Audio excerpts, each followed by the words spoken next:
ആകാശത്ത് കാർമേഘങ്ങൾ ഉരുണ്ടുകൂടിയിരുന്ന ഒരു വൈകുന്നേരമായിരുന്നു അത്. രാധികയുടെ ജീവിതത്തിലും സമാനമായൊരു ഇരുട്ട് പടർന്നു തുടങ്ങിയിട്ട് നാളുകളേറെയായിരുന്നു.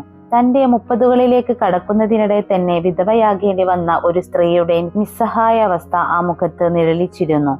ഭർത്താവിന്റെ അപ്രതീക്ഷിത മരണം അവളെ തളർത്തിയത് സാമ്പത്തികമായല്ല, മറിച്ച് തന്റെ 5 മക്കളുടെ ഭാവി ഓർത്തായിരുന്നു. 3 പെൺകുട്ടികളും 2 ആൺകുട്ടികളും. അവരെയൊക്കെ വളർത്താനും നല്ല നിലയിൽ എത്തിക്കാനും തനിക്ക് തനിയെ സാധിക്കുമോ എന്ന പേടി അവളെ വേട്ടയാടിക്കൊണ്ടിരുന്നു.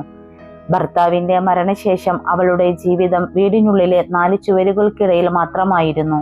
പുറത്തിറങ്ങിയാൽ നാട്ടുകാരുടെ കുത്തുവാക്കുകളും സഹതാപം കലർന്ന പരിഹാസങ്ങളും അവളെ വേദനിപ്പിച്ചു. ഒരു യുവതി ഒറ്റയ്ക്ക് 5 മക്കളുമായി ജീവിക്കുമ്പോൾ ചുറ്റുമുള്ള ലോകം അവളെ നോക്കുന്നത് പലപ്പോഴും കഴുകൻ കണ്ണുകളോടെയാണ്. ഇതിനിടയിലാണ് അവളുടെ ഭർത്താവിന്റെ അനിയനായ ദേവരൻ ഒരു നിർദ്ദേശവുമായി വരുന്നത്. രാധികെ, നിനക്കിനിയും പ്രായമുണ്ട്. ഈ 5 മക്കളെയും കൊണ്ട് നീ എങ്ങോട്ടാണ് പോകുന്നത്? ഇങ്ങനെ എത്ര കാലം ഒറ്റയ്ക്ക് കഴിയും? നാട്ടുകാർ ഓരോന്ന് പറഞ്ഞു പരത്തുന്നുണ്ട്. ഇതിനൊരു പരിഹാരം വിവാഹം മാത്രമാണ്. അവന്റെ വാക്കുകൾ ഒരു ഉപദേശത്തേക്കാൾ ഉപരി ഒരു ഭീഷണിയായാണ് രാധികയ്ക്ക് തോന്നിയത്. എങ്കിലും തന്റെ മക്കളുടെ സംരക്ഷണം ഓർത്തപ്പോൾ അവൾക്ക് ആലോചിക്കേണ്ടി വന്നു. അവർക്കൊരു അച്ഛന്റെ തണൽ വേണമെന്ന് അവൾ ആഗ്രഹിച്ചു. ഒരു മദ്യപാനിയോ അലസനോ അല്ലാത്ത ഒരാൾ തങ്ങളെ തേടി വരുമെന്ന് അവൾ വെറുതെ മോഹിച്ചു. അങ്ങനെയാണ് വിക്രം അവളുടെ ജീവിതത്തിലേക്ക് വരുന്നത്. പുറമേക്ക് ശാന്തപ്രകൃതക്കാരനാണെന്ന് തോന്നിച്ച വിക്രം രാധികയുടെയും മക്കളുടെയും ഉത്തരവാദിത്തം ഏറ്റെടുക്കാമെന്ന് ഉറപ്പു നൽകി. വിവാഹത്തിന്റെ ആദ്യ നാളുകളിൽ അയാൾ കുടുംബത്തോട് സ്നേഹമുള്ളവനെ പോലെ അഭിനയിച്ചു. മക്കളോട് ചിരിക്കാനും അവർക്ക് മിഠായികൾ വാങ്ങിക്കൊടുക്കാനും അയാൾ ശ്രദ്ധിച്ചു. രാധിക കരുതി തന്റെ മക്കൾക്ക് നഷ്ടപ്പെട്ട തണൽ വീണ്ടും ലഭിച്ചുവെന്ന്. എന്നാൽ ആ സമാധാനം ഒരു നീർക്കുമിള പോലെയായിരുന്നു. 2 ആഴ്ചകൾ കഴിഞ്ഞതോടെ വിക്രമിന്റെ യഥാർത്ഥ സ്വഭാവം പുറത്തു വന്നു തുടങ്ങി. ജോലിക്ക് പോകാൻ അയാൾക്ക് മടിയായിരുന്നു. രാവിലെ എഴുന്നേറ്റാൽ നേരെ പോകുന്നത് മദ്യശാലയിലേക്കാണ്. വൈകുന്നേരം ലഹരിയിൽ ആറാടി വീട്ടിലെത്തുന്ന വിക്രം രാധികയെ മാനസികമായും ശാരീരികമായും പീഡിപ്പിക്കാൻ തുടങ്ങി. നിന്റെ ഈ 5 മക്കളെയും പോറ്റാൻ ഞാൻ എന്തിനാണ് കഷ്ടപ്പെടുന്നത്? ഇവരെയൊക്കെ ആരെങ്കിലും എടുത്തുകൊണ്ടു പോകട്ടെ എന്ന് അയാൾ അലറുന്നത് കേട്ട് കുട്ടികൾ മുറിക്കുള്ളിൽ പേടിച്ചു വിറച്ചിരുന്നു. രാധികയുടെ സ്വപ്നങ്ങൾ ഓരോന്നായി തകരുകയായിരുന്നു. ഒരു അച്ഛനെ കിട്ടുമെന്ന് കരുതിയ മക്കൾക്ക് കിട്ടിയത് ഒരു രാക്ഷസനെയായിരുന്നു. വീട്ടിലെ ഓരോ സാധനങ്ങളും അയാൾ വിൽക്കാൻ തുടങ്ങി. രാധികയുടെ വിവാഹമോതിരം പോലും അയാൾ പണയം വെച്ചു. താൻ എടുത്ത തീരുമാനം തെറ്റായിപ്പോയി എന്ന് രാധിക വേദനയോടെ തിരിച്ചറിഞ്ഞു. എങ്കിലും മക്കൾക്കായി അവൾ എല്ലാം സഹിച്ചു. ആ വീട്ടിൽ സമാധാനം എന്ന വാക്കിന് സ്ഥാനമില്ലാതായി. ഒരിക്കൽ രാത്രിയിൽ വിക്രം ലഹരിമൂത്ത് വീട്ടിലെത്തി രാധികയെ ക്രൂരമായി മർദ്ദിച്ചു. തടയാൻ വന്ന മൂത്ത മകൻ അർജുനെ അയാൾ തള്ളി വീഴ്ത്തി. ആ രാത്രി രാധിക ഉറങ്ങിയില്ല. താൻ തനിച്ചായിരുന്നുവെങ്കിൽ ഒരുപക്ഷെ ഇതിലും സമാധാനത്തോടെ മക്കളെ വളർത്താമായിരുന്നു എന്ന് അവൾ കരഞ്ഞുകൊണ്ട് ചിന്തിച്ചു. വിധിയുടെ ഈ വലിയ ചതിയിൽ നിന്ന് എങ്ങനെ രക്ഷപ്പെടും എന്നറിയാതെ അവൾ ഇരുട്ടിൽ തപ്പിത്തടഞ്ഞു. പക്ഷെ വരാനിരിക്കുന്ന വലിയ വിപത്തുകളുടെ ഒരു തുടക്കം മാത്രമായിരുന്നു അത് എന്ന് അവൾ അറിഞ്ഞിരുന്നില്ല. വിക്രമിന്റെ വരവോടെ ജീവിതം നരകതുല്യമായപ്പോൾ രാധിക ഒരു കാര്യം ഉറപ്പിച്ചു. ഇനി കണ്ണുനീർ ഒഴുക്കിയിരുന്നിട്ട് കാര്യമില്ല. തന്റെ 5 മക്കളുടെ വിശപ്പടക്കാൻ അവൾ തന്നെ പോരാടണം. ഒരു നേരം പോലും ആഹാരം കഴിക്കാൻ വകയില്ലാതെ മക്കൾ തളർന്നു കിടക്കുന്നത് കാണാൻ ആ അമ്മ മനസ്സിനെ സാധിക്കുമായിരുന്നില്ല. അങ്ങനെ അതുവരെ വീടിന്റെ ഉമ്മറപ്പടി കടക്കാതിരുന്ന രാധിക മാനം കാക്കാനും മക്കളെ പോറ്റാനുമായി അയൽപ്പക്കത്തെ വലിയ വീടുകളിൽ പണിക്കു പോകാൻ തീരുമാനിച്ചു. പുലർച്ചെ 4 മണിക്ക് ലോകം ഉറങ്ങിക്കിടക്കുമ്പോൾ രാധികയുടെ ദിവസം ആരംഭിക്കും. വിക്രം മദ്യലഹരിയിൽ കൂർക്കം വലിച്ചുറങ്ങുമ്പോൾ അവൾ അടുക്കളയിൽ മക്കൾക്കായി എന്തെങ്കിലും ലഘുവായി തയ്യാറാക്കി വെക്കും. ചക്കയോ കപ്പയോ എന്തു കിട്ടിയാലും അത് മക്കൾക്കായി കരുതി വെച്ച് 5 മണിയോടെ അവൾ ജോലിക്കിറങ്ങും.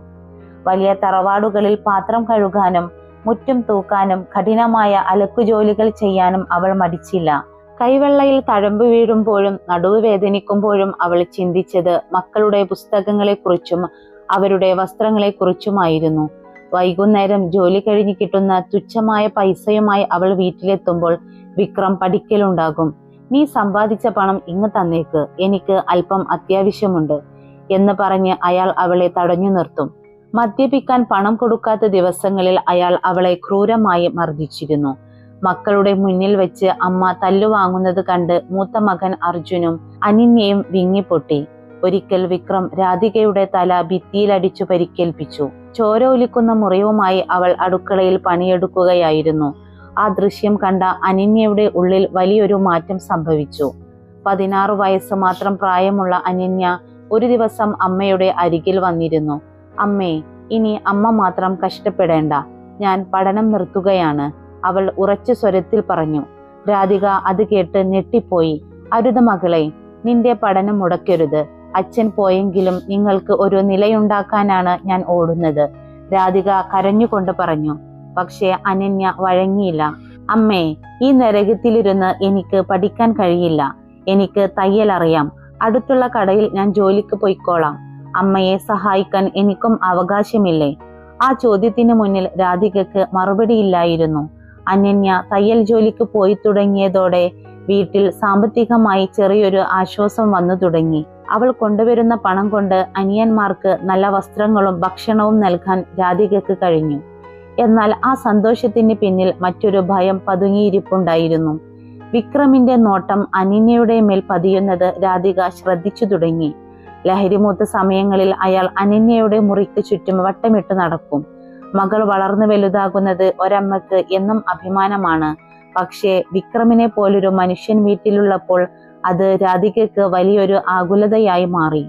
ഒരു ദിവസം രാത്രി ജോലി കഴിഞ്ഞ് വന്ന രാധിക കണ്ടത് വിക്രം അനന്യയോട് മോശമായ രീതിയിൽ സംസാരിക്കുന്നതാണ്. നീ എന്തിനാണ് പുറത്തു പോയി പണിയെടുക്കുന്നത്? നിന്നെ പോലെയുള്ള സുന്ദരികൾക്ക് പണം ഉണ്ടാക്കാൻ വേറെ എളുപ്പ വഴികളുണ്ട് എന്ന വിക്രമിന്റെ വാക്കുകൾ കേട്ട് രാധികയുടെ ഉള്ളിൽ തീ പടർന്നു. അവൾ വിക്രമിനെ തള്ളി മാറ്റി. അനന്യയെ നെഞ്ചോട് ചേർത്ത് പിടിച്ചു. ഇനി ഈ വീട്ടിൽ എന്റെ മകൾ സുരക്ഷിതയല്ല എന്ന് അവൾ തിരിച്ചറിഞ്ഞു. മകളെ ഒരു കഴുകനെ ഇരയാക്കാൻ വിട്ടുകൊടുക്കാൻ അവൾ തയ്യാറല്ലായിരുന്നു. തന്റെ മകളുടെ അഭിമാനം സംരക്ഷിക്കാൻ കഠിനമായൊരു തീരുമാനം എടുക്കാൻ രാധിക നിർബന്ധിതയായി. അവളെ ഈ വീട്ടിൽ നിന്ന് എങ്ങോട്ടെങ്കിലും മാറ്റണം. ആ തീരുമാനമായിരുന്നു പിന്നീട് രാധികയുടെ ജീവിതത്തെയാകെ മാറ്റിമറിച്ച വലിയൊരു ദുരന്തത്തിലേക്ക് വഴിതെളിച്ചത്. എങ്കിലും അന്നത്തെ സാഹചര്യത്തിൽ തന്റെ മകളെ രക്ഷിക്കാൻ ആ അമ്മയ്ക്ക് മുന്നിൽ വേറെ വഴികൾ ഉണ്ടായിരുന്നില്ല. അതിജീവനത്തിന്റെ ആ പോരാട്ടം രാധികയെ കൂടുതൽ കഠിനമായ പാതകളിലേക്കാണ് നയിച്ചത്. വിക്രമിന്റെ മോശം നോട്ടങ്ങളിൽ നിന്നും പെരുമാറ്റത്തിൽ നിന്നും തന്റെ മൂത്ത മകൾ അനന്യയെ എങ്ങനെയെങ്കിലും രക്ഷിക്കണമെന്ന ചിന്ത രാധികയെ വല്ലാതെ അസ്വസ്ഥയാക്കി. സ്വന്തം വീട്ടിൽ പോലും തന്റെ മകൾ സുരക്ഷിതയല്ല എന്ന തിരിച്ചറിവ് ഒരമ്മക്ക് നൽകുന്ന വേദന അതികഠിനമാണ്. ഈ സാഹചര്യത്തിലാണ് രാധിക തന്റെ പഴയ സുഹൃത്തായ ശാന്തയെ കുറിച്ച് ഓർത്തത്. നഗരത്തിൽ വലിയൊരു തയ്യൽ കട നടത്തുകയാണെന്നും അവിടെ പെൺകുട്ടികൾക്ക് താമസിച്ചു പഠിക്കാനുള്ള സൗകര്യമുണ്ടെന്നുമാണ് ശാന്ത നേരത്തെ പറഞ്ഞിരുന്നത്. രാധിക ഒട്ടും വൈകിപ്പിക്കാതെ ശാന്തയെ ചെന്ന് കണ്ടു. തന്റെ സങ്കടങ്ങളെല്ലാം അവളോട് തുറന്നു പറഞ്ഞു. എന്റെ മകളെ എങ്ങനെയെങ്കിലും ഇവിടെ ഒന്ന് താമസിപ്പിക്കണം ശാന്തേ. അവിടെ ആ നരകത്തിൽ അവൾ നിന്നാൽ വിക്രം അവളെ നശിപ്പിക്കും. രാധിക കൈകൂപ്പി അപേക്ഷിച്ചു. ശാന്ത വളരെ സ്നേഹത്തോടെ രാധികയെ ആശ്വസിപ്പിച്ചു. നീ പേടിക്കണ്ട രാധികയെ, അവൾ എന്റെ കൂടെ സുരക്ഷിതയായിരിക്കും. ഇവിടെ നല്ല ശമ്പളവും കിട്ടും. അവൾക്ക് തയ്യൽ കൂടുതൽ നന്നായി പഠിക്കുകയും ചെയ്യാം. ശാന്തയുടെ വാക്കുകൾ കേട്ടപ്പോൾ രാധികയുടെ മനസ്സിൽ ഒരു വലിയ ഭാരം ഇറക്കി വെച്ചതുപോലെ തോന്നി. ഒരു പുലർച്ചെ വിക്രം മദ്യലഹരിയിൽ ഉറങ്ങിക്കിടക്കുമ്പോൾ രാധിക അനന്യയെയും കൂട്ടി ബസ് സ്റ്റാൻഡിലേക്ക് നടന്നു. മകളെ ദൂരേക്ക് അയക്കുമ്പോൾ ആ അമ്മയുടെ നെഞ്ചെ പിടയുന്നുണ്ടായിരുന്നു. എങ്കിലും അവളുടെ അഭിമാനം കാക്കാൻ ഇതല്ലാതെ വേറെ വഴിയില്ലെന്ന് രാധിക സ്വയം സമാധാനിച്ചു. മോളെ, അവിടെ ചെന്ന് നന്നായി പണിയെടുക്കണം, ഇടയ്ക്കിടെ അമ്മയെ വിളിക്കണം എന്ന് പറഞ്ഞ് കരഞ്ഞുകൊണ്ട് രാധിക അവളെ ശാന്തയുടെ കൂടെ അയച്ചു. അനന്യയും കരഞ്ഞുകൊണ്ടാണ് ആ ബസ്സിൽ കയറിപ്പോയത്. ആദ്യത്തെ 2 ആഴ്ച അനന്യ കൃത്യമായി വിളിക്കുമായിരുന്നു. അമ്മേ, ഇവിടെ വലിയ തിരക്കാണ്, എങ്കിലും എനിക്ക് കുഴപ്പമൊന്നുമില്ല എന്ന് അവൾ പറയുമായിരുന്നു. എന്നാൽ 3-ാം ആഴ്ച മുതൽ അനന്യയുടെ ഫോൺ സ്വിച്ച് ഓഫ് ആയി. ശാന്തയെ വിളിച്ചിട്ടും കിട്ടുന്നില്ല. പരിഭ്രാന്തയായ രാധിക നേരെ നഗരത്തിലേക്ക് തിരിച്ചു. ശാന്ത പറഞ്ഞിരുന്ന വിലാസത്തിലെത്തിയപ്പോൾ രാധിക കണ്ടത് അടഞ്ഞുകിടക്കുന്ന ഒരു കെട്ടിടമാണ്. അവിടെയുള്ളവരോട് ചോദിച്ചപ്പോഴാണ് ഞെട്ടിപ്പിക്കുന്ന ആ സത്യം രാധിക അറിഞ്ഞത്. ശാന്ത എന്ന സ്ത്രീ ഒരു പെൺവാണിഭ സംഘത്തിലെ പ്രധാന കണ്ണിയായിരുന്നു. തന്റെ മകളെ ഒരു വലിയ കെണിയിൽ കൊണ്ടുപോയി ചാടിക്കുകയായിരുന്നു താൻ എന്ന് തിരിച്ചറിഞ്ഞപ്പോൾ രാധിക ആ തെരുവിൽ തകർന്നു വീണു. ശാന്ത അനന്യയെ ചതിച്ച് വിദേശത്തേക്ക് വിറ്റുവെന്നും ആ സംഘത്തെ പോലീസ് തിരയുകയാണെന്നും അറിഞ്ഞപ്പോൾ ആ അമ്മയുടെ ലോകം തന്നെ അവസാനിച്ചു. തന്റെ മകളെ രക്ഷിക്കാൻ ശ്രമിച്ച താൻ തന്നെ അവളെ നാശത്തിലേക്ക് തള്ളിവിട്ടല്ലോ എന്നോർത്ത് അവൾ അലമുറയിട്ടു കരഞ്ഞു. പോലീസിൽ പരാതി നൽകിയെങ്കിലും അനന്യ എവിടെയാണെന്ന് കണ്ടെത്താൻ അവർക്കും കഴിഞ്ഞില്ല. ഈ വലിയ ദുരന്തത്തിന്റെ ആഘാതത്തിൽ തളർന്നിരിക്കുമ്പോഴാണ് വീട്ടിൽ മറ്റൊരു അപകടം പുകയുന്നത് രാധിക ശ്രദ്ധിക്കുന്നത്. വിക്രം വീണ്ടും പഴയതുപോലെ സജീവമായിരിക്കുന്നു. അയാൾക്ക് എവിടെ നിന്നോ പണം ലഭിക്കുന്നുണ്ട്. രാധികയുടെ മകൻ അർജുൻ ഒരു ദിവസം വിക്രം തന്റെ കൂട്ടുകാരുമായി സംസാരിക്കുന്നത് ഒളിഞ്ഞു കേട്ടു. മൂത്തവളെ അവൾ തന്നെ എങ്ങോട്ടോ മാറ്റി. പക്ഷേ രണ്ടാമത്തവൾ ഇവിടെ ഉണ്ടല്ലോ, അവൾക്ക് നല്ല വില കിട്ടും. നാളെ രാത്രി വണ്ടി വരും, അപ്പോൾ അവളെ കൈമാറാം.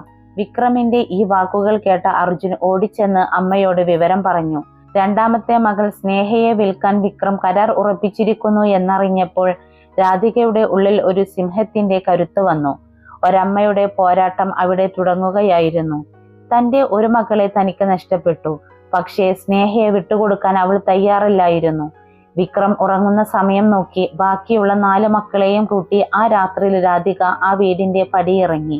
എങ്ങോട്ടെന്നില്ലാത്ത യാത്ര, കയ്യിൽ ഒരു രൂപ പോലുമില്ല. പക്ഷേ തന്റെ മക്കളുടെ ജീവൻ രക്ഷിക്കണമെന്ന ഉറച്ച ലക്ഷ്യം മാത്രം അവൾക്കുണ്ടായിരുന്നു.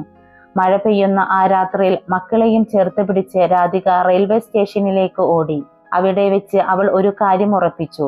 ഇനി ആ നരകത്തിലേക്ക് ഒരു തിരിച്ചുപോക്കില്ല. വിധിയുടെ ഈ ചതിക്കുഴികളിൽ നിന്ന് തന്റെ മക്കളെ എങ്ങനെയെങ്കിലും അവൾ കരകയറ്റും. പക്ഷേ മുന്നോട്ടുള്ള വഴി അത്ര എളുപ്പമായിരുന്നില്ല. ഒരമ്മയുടെ ഏറ്റവും വലിയ പരീക്ഷണം അവിടെ തുടങ്ങുകയായിരുന്നു. മഴ പെയ്യുന്ന ആ കറുത്ത രാത്രിയിൽ വിക്രമിന്റെ ചതിയിൽ നിന്ന് തന്റെ മക്കളെയും കൊണ്ട് രാധിക ഓടിയെത്തിയത് താൻ ജോലി ചെയ്തിരുന്ന മീര മാഡത്തിന്റെ വീടിന് മുന്നിലായിരുന്നു. ആ വലിയ ബംഗ്ലാവിന്റെ ഗേറ്റിന് മുന്നിൽ നിന്ന് വിളിക്കുമ്പോൾ രാധികയുടെ കൈകൾ വിറക്കുന്നുണ്ടായിരുന്നു. മക്കൾ പേടിച്ചു വിറച്ച് അമ്മയുടെ സാരിത്തുമ്പിൽ തൂങ്ങി നിന്നു. ബെല്ലടി കേട്ട് വാതിൽ തുറന്ന മീര മാഡം കണ്ടത് നനഞ്ഞു കുതിർന്ന് കരഞ്ഞു കലങ്ങിയ കണ്ണുകളുമായി നിൽക്കുന്ന രാധികയെയും അവളുടെ മക്കളെയുമാണ്. രാധികേ, ഈ അർദ്ധരാത്രിയിൽ നീ എന്തിനാണ് മക്കളെയും കൊണ്ട് ഇവിടെ വന്നത്? മീര മാഡം അത്ഭുതത്തോടെ ചോദിച്ചു. രാധിക അവരുടെ കാലിൽ വീണു പൊട്ടിക്കരഞ്ഞു. മാഡം, എന്നെയും എന്റെ മക്കളെയും ഒന്ന് രക്ഷിക്കണം. വിക്രം എന്റെ രണ്ടാമത്തെ മോളെ വിൽക്കാൻ ഉറപ്പിച്ചിരിക്കുകയാണ്. ഞങ്ങൾക്ക് പോകാൻ വേറെ ഒരിടവുമില്ല. രാധികയുടെ സങ്കടം കേട്ട മീര മാഡത്തിന്റെ ഉള്ളുലഞ്ഞു. അവർ ഉടൻ തന്നെ അവരെ അകത്തേക്ക് കയറ്റി ഉണങ്ങിയ വസ്ത്രങ്ങളും ഭക്ഷണവും നൽകി. പിറ്റേ ദിവസം രാവിലെ മീര മാഡം രാധികയോട് പറഞ്ഞു, നീ പേടിക്കണ്ട രാധികേ, നീയും നിന്റെ മക്കളും ഇവിടെ സുരക്ഷിതരായിരിക്കും. എന്റെ തോട്ടത്തിലെ ഔട്ട് ഹൗസിൽ നിങ്ങൾക്ക് താമസിക്കാം. വിക്രം ഇങ്ങോട്ട് വരാൻ ധൈര്യപ്പെടില്ല. മീര മാഡം നൽകിയ ആ പുതിയ വാസസ്ഥലം രാധികയ്ക്ക് ഒരു സ്വർഗമായി തോന്നി. ഒരു വലിയ തണൽ മരം പോലെ ആ സ്ത്രീ ആ കുടുംബത്തിന് കൂട്ടുനിന്നു. അവിടെ വെച്ച് രാധിക തന്റെ മക്കളുടെ ഭാവി കെട്ടിപ്പടുക്കാൻ തുടങ്ങി. മീര മാഡത്തിന്റെ സഹായത്തോടെ രണ്ടാമത്തെ മകൾ സ്നേഹയുടെ പഠനം തുടർന്നു. മകൻ അർജുൻ പഠനത്തോടൊപ്പം തന്നെ മീര മാഡത്തിന്റെ തോട്ടത്തിൽ ചെറിയ ജോലികൾ ചെയ്തു അമ്മയെ സഹായിക്കാൻ തുടങ്ങി. കാലം കടന്നുപോയി. സ്നേഹ മിടുക്കിയായി പഠിച്ചു വളർന്നു. അവൾക്ക് നല്ലൊരു വിവാഹാലോചന വന്നപ്പോൾ മീര മാഡം തന്നെ മുൻകൈയെടുത്ത് ഒരു അമ്മയുടെ സ്ഥാനത്ത് നിന്ന് ആ കല്യാണം നടത്തിക്കൊടുത്തു. സ്നേഹ ഒരു നല്ല കുടുംബത്തിലേക്ക് കയറിപ്പോകുന്നത് കണ്ടപ്പോൾ രാധികയുടെ കണ്ണുകൾ സന്തോഷത്താൽ നിറഞ്ഞു. എന്നാൽ ഈ സന്തോഷത്തിനിടയിലും രാധികയെ ഒരു വാർത്ത തേടിയെത്തി. നാട്ടിൽ നിന്നെത്തിയ ഒരാളാണ് പറഞ്ഞത്, വിക്രം ഒരു തർക്കത്തിനിടയിൽ ഒരാളെ കൊലപ്പെടുത്തിയെന്നും അയാൾ ഇപ്പോൾ ജയിലിലാണെന്നും. ആ വാർത്ത രാധികയെ തെല്ലൊന്നുമല്ല ആശ്വസിപ്പിച്ചത്. എങ്കിലും തന്റെ ഭർത്താവല്ലേ എന്നോർത്ത് അവൾ ഒരിക്കൽ ജയിലിൽ പോയി അയാളെ കാണാൻ തീരുമാനിച്ചു. ജയിലഴികൾക്ക് പിന്നിൽ വിക്രം ആകെ തകർന്നിരുന്നു. രാധികയെ കണ്ടപ്പോൾ അയാൾ പൊട്ടിക്കരഞ്ഞു. രാധികയെ, എന്നോട് ക്ഷമിക്കണം. ഞാൻ ചെയ്ത പാപങ്ങൾക്കാണ് ഈ ശിക്ഷ ലഭിക്കുന്നത്. നീ എന്നെ എങ്ങനെയെങ്കിലും ഇവിടെ നിന്ന് ഇറക്കണം. അയാൾ കൈകൂപ്പി അപേക്ഷിച്ചു.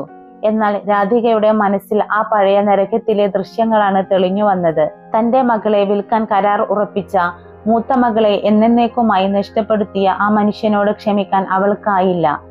എന്റെ മക്കൾക്ക് നീ എന്നോ മരിച്ചു കഴിഞ്ഞു. നീ ചെയ്ത പാപങ്ങളുടെ ശിക്ഷ നീ തന്നെ അനുഭവിക്കണം എന്ന് ഉറച്ച സ്വരത്തിൽ പറഞ്ഞ് അവൾ അവിടെ നിന്നിറങ്ങി. ആ ജയിലിൽ നിന്നിറങ്ങുമ്പോൾ രാധികയ്ക്ക് ഒരു വലിയ ഭാരമൊഴിഞ്ഞതുപോലെ തോന്നി. തന്റെ മക്കൾക്ക് ഇനി ആരെയും പേടിക്കാതെ ജീവിക്കാം. അർജുൻ ഇപ്പോൾ ഒരു ചെറിയ കമ്പനിയിൽ ജോലിക്ക് കയറി. ബാക്കിയുള്ള 2 മക്കളും നന്നായി പഠിക്കുന്നു. എങ്കിലും ആ അമ്മയുടെ മനസ്സിൽ ഒരു നീറ്റലായി മൂത്ത മകൾ അനന്യ അവശേഷിച്ചു. അവൾ എവിടെയാണെന്നോ ജീവിച്ചിരിപ്പുണ്ടെന്നോ ഉള്ള ചിന്ത രാധികയെ ഓരോ രാത്രിയും ഉറക്കമില്ലാതാക്കി. തന്റെ മകൾ എന്നെങ്കിലും തിരിച്ചു വരുമെന്ന പ്രതീക്ഷയിൽ രാധിക ഓരോ ദിവസവും കാത്തിരുന്നു. ദൈവത്തിന്റെ കോടതിയിൽ നീതി ലഭിക്കുമെന്ന് അവൾ ഉറച്ചു വിശ്വസിച്ചു. ആ പ്രതീക്ഷയാണ് അവളെ മുന്നോട്ട് നയിച്ചത്. സ്നേഹയുടെ വിവാഹം കഴിഞ്ഞതോടെ രാധികയുടെ ജീവിതത്തിൽ ഒരൽപ്പം സമാധാനം വന്നു തുടങ്ങിയിരുന്നു. മകൻ അർജുൻ ഇപ്പോൾ ഒരു ചെറിയ സ്ഥാപനത്തിൽ ജോലി ചെയ്യുന്നു. താഴെയുള്ള 2 മക്കളും നന്നായി പഠിക്കുന്നു. വിക്രം ജയിലിലായതോടെ ആ പഴയ പേടി സ്വപ്നങ്ങളിൽ നിന്ന് കുടുംബം മോചിതരായി. എങ്കിലും രാധികയുടെ ഉള്ളിൽ ഒരു കനലായി മൂത്ത മകൾ അനന്യ എന്നും അവശേഷിച്ചു. ഓരോ തവണ ഭക്ഷണം കഴിക്കുമ്പോഴും ഓരോ പുലർച്ചെ ഉണരുമ്പോഴും അവൾ എവിടെയായിരിക്കുമെന്ന ചിന്ത രാധികയെ വേട്ടയാടിക്കൊണ്ടിരുന്നു. 6 വർഷങ്ങൾ കടന്നുപോയി. ഇതിനിടയിൽ അനന്യയെ കണ്ടെത്താൻ അർജുൻ പല വഴികളും നോക്കിയെങ്കിലും ഒരിടത്തു നിന്നും ഒരു വിവരവും ലഭിച്ചില്ല. ശാന്ത എന്ന സ്ത്രീയെ പോലീസ് പിടികൂടിയെങ്കിലും അനന്യയെ മറ്റൊരു സംഘത്തിന് കൈമാറിയെന്നും അവരെക്കുറിച്ച് അറിയില്ലെന്നുമാണ് അവൾ മൊഴി നൽകിയത്. തന്റെ മകൾ എന്നേക്കുമായി നഷ്ടപ്പെട്ടുവെന്ന് രാധിക ഏതാണ്ട് ഉറപ്പിച്ചു കഴിഞ്ഞിരുന്നു. എങ്കിലും മീര മാഡം നൽകിയ ആശ്വാസ വാക്കുകൾ മാത്രമായിരുന്നു ആ അമ്മയുടെ ഏക പിടിവള്ളി. രാധികെ, ലോകം ചെറുതാണ്. നിന്റെ പ്രാർത്ഥനയ്ക്ക് ഫലമുണ്ടെങ്കിൽ അവൾ നിന്നെ തേടി വരും, മീര മാഡം പറയുമായിരുന്നു. ഒരു ഞായറാഴ്ച ഉച്ചയ്ക്ക് അർജുന്റെ ഫോണിലേക്ക് വിദേശത്ത് നിന്നുള്ള ഒരു വീഡിയോ കോൾ വന്നു. അപരിചിതമായ നമ്പർ ആയതുകൊണ്ട് അവൻ ആദ്യം എടുത്തില്ല. എന്നാൽ വീണ്ടും കോൾ വന്നപ്പോൾ അവൻ അത് സ്വീകരിച്ചു. സ്ക്രീനിൽ തെളിഞ്ഞ മുഖം കണ്ട് അർജുൻ സ്തബ്ധനായി പോയി. അമ്മേ, ഇങ്ങോട്ട് വന്നേ, വേഗം ഓടിവാ. അവന്റെ വിളി കേട്ട് അടുക്കളയിൽ നിന്ന് ഓടിയെത്തിയ രാധിക കണ്ടത് സ്ക്രീനിൽ പുഞ്ചിരിച്ചു നിൽക്കുന്ന അനന്യയെയാണ്. രാധികയുടെ ശ്വാസം നിലച്ചുപോയി. വർഷങ്ങൾക്കിപ്പുറം തന്റെ മകളെ കണ്ടപ്പോൾ അവൾക്ക് ശബ്ദം പുറത്തു വന്നില്ല. അനന്യയുടെ രൂപം ആകെ മാറിയിരുന്നു. പഴയ ആ പേടിച്ചരണ്ട പെൺകുട്ടിയല്ല അവൾ. ആത്മവിശ്വാസമുള്ള ഒരു യുവതിയായി അവൾ മാറിയിരിക്കുന്നു. അമ്മേ എന്ന് വിളിച്ച് അനന്യ കരയുമ്പോൾ രാധികയുടെ കണ്ണുകളും നിറഞ്ഞൊഴുകി. മോളെ, നീ എവിടെയായിരുന്നു? നിനക്ക് എങ്ങനെയുണ്ട്? രാധിക വിതുമ്പിക്കൊണ്ട് ചോദിച്ചു. അനന്യ തന്റെ കഥ പറഞ്ഞു തുടങ്ങി. ശാന്ത അവളെ ചതിച്ച് വിദേശത്തേക്ക് വിറ്റത് ഒരു നരകത്തിലേക്കായിരുന്നു. അവിടെ അവൾ ഒരുപാട് പീഡനങ്ങൾ അനുഭവിച്ചു. എന്നാൽ അവിടെയുള്ള ഒരു മലയാളി കുടുംബം യാദൃശ്ചികമായി അവളെ ആ സംഘത്തിൽ നിന്ന് രക്ഷിച്ചു. അവർക്ക് മക്കളില്ലായിരുന്നു. അവർ അനന്യയെ സ്വന്തം മകളെ പോലെ സ്വീകരിച്ചു. അവൾക്ക് എഡ്യൂക്കേഷൻ നൽകുകയും ലണ്ടനിലേക്ക് കൂടെ കൊണ്ടുപോവുകയും ചെയ്തു. അവിടെ വെച്ച് അവൾ നഴ്സിംഗ് പഠിച്ചു. ഇന്ന് അവൾ ലണ്ടനിലെ ഒരു വലിയ ആശുപത്രിയിൽ നഴ്സായി ജോലി ചെയ്യുകയാണ്. അമ്മയെ വിളിക്കാൻ ഞാൻ ഒരുപാട് ശ്രമിച്ചു. പക്ഷേ പഴയ നമ്പറുകളൊന്നും കിട്ടിയില്ല. ഒടുവിൽ പഴയ നാട്ടുകാരെ ഓരോരുത്തരെയായി ബന്ധപ്പെട്ടാണ് അർജുന്റെ നമ്പർ സംഘടിപ്പിച്ചത്, അനന്യ പറഞ്ഞു. 2 ആഴ്ചയ്ക്ക് ശേഷം അനന്യ നാട്ടിലെത്തി. വിമാനത്താവളത്തിൽ മകളെ കാത്തുനിന്ന രാധികയും മക്കളും അവളെ കെട്ടിപ്പിടിച്ചു കരഞ്ഞു. അത് കേവലം സങ്കടത്തിന്റെ കണ്ണീരായിരുന്നില്ല, മറിച്ച് വർഷങ്ങളുടെ കാത്തിരിപ്പിന്റെയും അതിജീവനത്തിന്റെയും സന്തോഷ കണ്ണീരായിരുന്നു. അനന്യ താൻ സമ്പാദിച്ച പണം കൊണ്ട് രാധികക്കായി ഒരു ചെറിയ വീട് വാങ്ങി. ഇനി അമ്മ ആരുടെയും വീട്ടിൽ പണിക്ക് പോകണ്ട. ഇനി നമ്മൾ ഒന്നിച്ച് സമാധാനമായി ജീവിക്കും. ജയിലിൽ കഴിയുന്ന വിക്രമിനെ കാണാൻ അനന്യ പോയി. തന്നെ നശിപ്പിക്കാൻ ശ്രമിച്ച ആ മനുഷ്യനോട് അവൾക്ക് ദേഷ്യമില്ലായിരുന്നു, പകരം സഹതാപം മാത്രമായിരുന്നു. നീ ചെയ്ത തെറ്റുകൾക്ക് ദൈവം നിനക്ക് ശിക്ഷ നൽകി. ഇനിയെങ്കിലും നന്നാവാൻ ശ്രമിക്കൂ എന്ന് പറഞ്ഞ് അവൾ അയാൾക്ക് വേണ്ട വസ്ത്രങ്ങളും ഭക്ഷണവും നൽകി അവിടെ നിന്നിറങ്ങി. രാധികയുടെ പോരാട്ടം അവിടെ അവസാനിക്കുകയായിരുന്നു. വിധിയുടെ ചതിക്കുഴികളിൽ വീണുപോയെങ്കിലും തളരാതെ പൊരുതിയ ഒരമ്മയുടെ വിജയം. കഷ്ടപ്പാടിന്റെയും കണ്ണീരിന്റെയും നാളുകൾ അവസാനിച്ചു. മക്കളെല്ലാം നല്ല നിലയിലെത്തി. അന്ന് ആ കറുത്ത രാത്രിയിൽ മീര മാഡത്തിന്റെ വീട്ടിലേക്ക് ഓടിക്കേറിയ രാധിക ഇന്ന് സ്വന്തം വീട്ടിൽ മക്കളോടൊപ്പം സമാധാനമായി ജീവിക്കുന്നു. ഇരുളിന് ശേഷം ഒരു വെളിച്ചം വരുമെന്ന് ആ കുടുംബം ലോകത്തിന് കാണിച്ചു കൊടുത്തു.